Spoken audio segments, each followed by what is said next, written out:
Rheumatic heart disease, known as RHD, starts in childhood. And it was once widespread amongst all Australian kids. But today, it's almost exclusively found amongst young First Nations people. No child is born with this disease. It's not just a disease of poverty, but it's a disease of Australia's failure to look after First Nations Australian people properly. Rheumatic heart disease is a disease of the immune system in response to streptococcal infections, and it damages heart valves. We came to have a look at our heart to see if it's doing good. So when you have heart valve damage in children, it causes leak of blood back from one chamber of the heart into another chamber. It makes the heart work harder.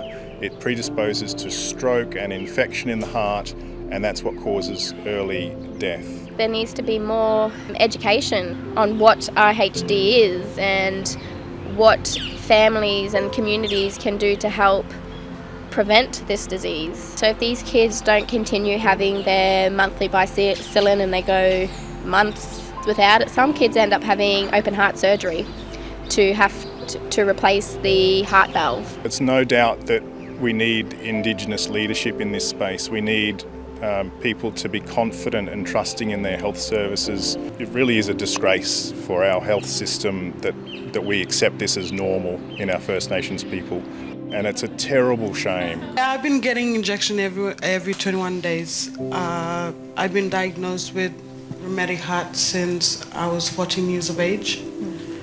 It all started when I had symptoms like tonsillitis and joints pain and rashes. So then I went over to Birmingham for a wedding. Then I couldn't, it was to the point that I couldn't eat, like feed myself or even have bath. So then I was sick, just in bed for 3 days, and then my sister took me to Birmingham hospital for a checkup, and then they found out I had rheumatic heart disease. I have to make sure I get these kids trust. They like me, so they're going to be willing for me to give them this horrible injection. But now all the kids that I look after with RHD, I have made a wonderful relationship with every single one of them, and they don't fight me anymore, which is amazing. And this is the reality of us not having a voice. We've got these organizations that have the little buckets of funding to deliver, but the people on the ground are missing out. This is why we have to give this disease a voice. And by listening to you and what you are doing with the kids at Derrick and College, we're saving 20 there. And you as a living example, and our brain over here, providing evidence-based research to say, it's true, facts are there. I would give every family a house that they all have a bedroom by themselves.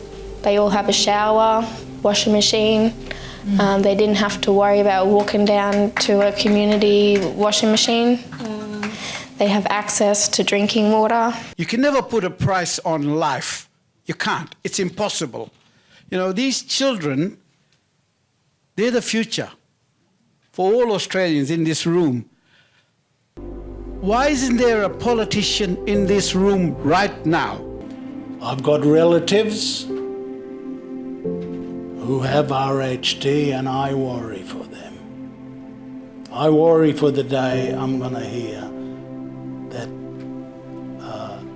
a fatal event has come upon them. We just got to take a new determination to confront this problem. And Dr. Ben and all of you who've been working in this very stony field, be assured that there is an Indigenous leadership that wants to support you in this work and wants to work in partnership with you on this work, because we really want to tackle this problem. Everyone that came into the event today, there was some hearts on the chairs. If you have a heart on your chair, can I please ask you to stand? You represent the heart of a young person that's died so far this year of rheumatic heart disease. We can do better.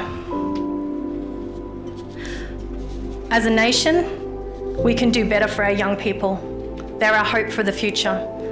They're going to ensure that we have more nurses, more doctors, more cardiologists like Dr. Ben, north of that line from Perth to Brisbane.